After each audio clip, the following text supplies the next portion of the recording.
Oke guys, jadi hari ini gua mau ngebahas satu buah gamepad terbaru dari Rexus, yaitu Rexus Gladius GX400. Nah, gamepad ini adalah versi terupdate dari seri-seri yang sebelumnya, yang dimana gamepad ini ngebawa upgrade paling signifikan menurut gua dari semua seri-seri gamepad yang udah pernah dikeluarin sama si Rexus. Nah, tapi sebelum gua bahas gamepad ini lebih jauh, seperti biasa gua mau kasih tahu dulu apa-apa aja yang bakalan kalian dapetin semisal kalian beli si gamepad yang satu ini.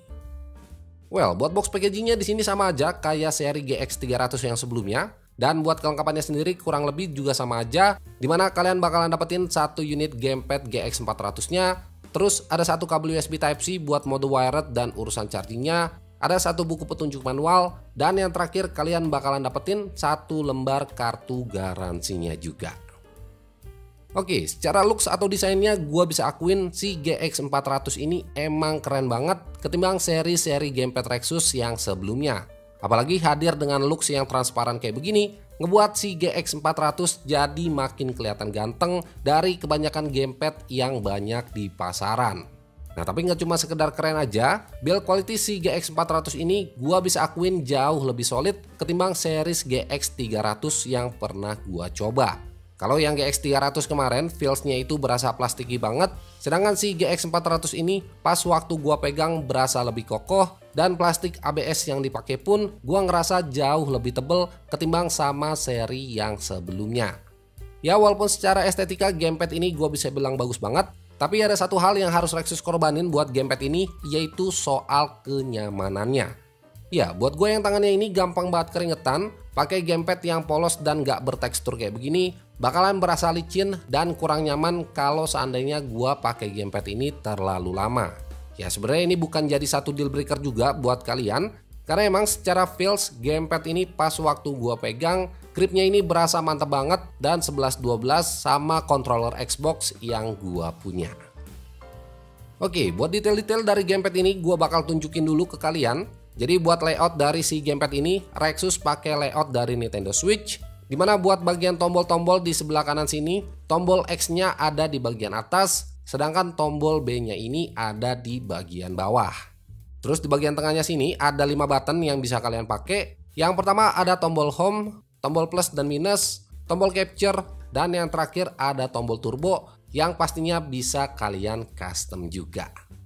Terus lanjut di bagian belakangnya, di sini ada satu tombol sync, tombol MR, dan tombol ML yang fungsinya nanti buat kebutuhan pairing dan juga makro. Nah, sedangkan buat bagian atasnya di sini ada satu port USB Type-C buat urusan charging dan mode wired. Terus ada tombol R, L, ZL, dan juga tombol ZR. Oh iya, buat tombol ZR dan juga ZL-nya ini bener-bener tombol, jadi bukan trigger button yang kayak kebanyakan ada di gamepad-gamepad lain. Dan udah pasti dengan model button kayak begini, si GX400 nggak begitu gua rekomendasiin buat main game yang bergenre racing. Oh iya, buat di bagian bawahnya sini ada satu lubang port 3,5 mm yang bisa dipakai buat kebutuhan headphone dan juga mikrofon, tapi dengan catatan portnya ini cuma bisa dipakai di mode wirednya aja. Oke, buat feels dari tombol-tombolnya ini clicky dan enak banget buat dipencetnya, dan selama penggunaan gua di 1 minggu terakhir, respon dari semua tombolnya ini nggak berasa delay sama sekali. Karena emang Bluetooth yang dipakai ini adalah Bluetooth versi 5.1 yang udah pasti bakalan minim delay juga.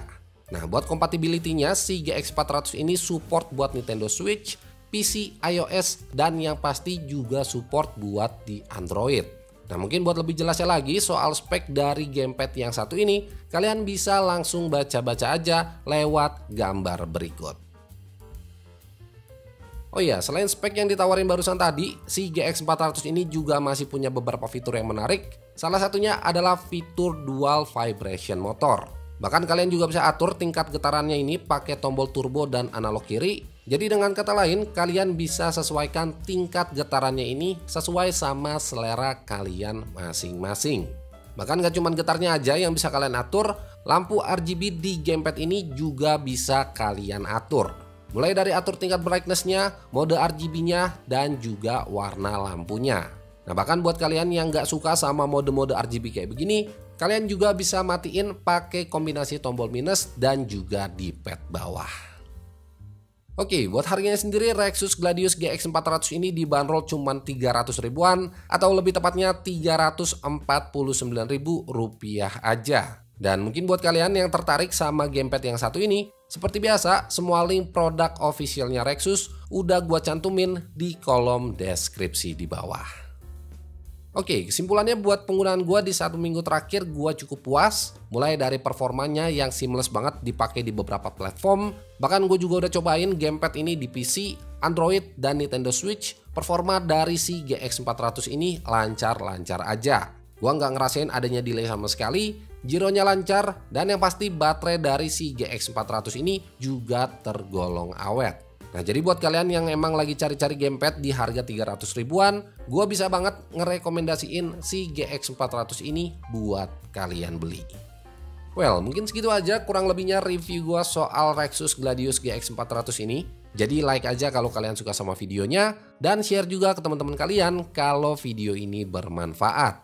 So, gua Andri dari Good Stuff ID pamit. Sampai ketemu di video-video selanjutnya.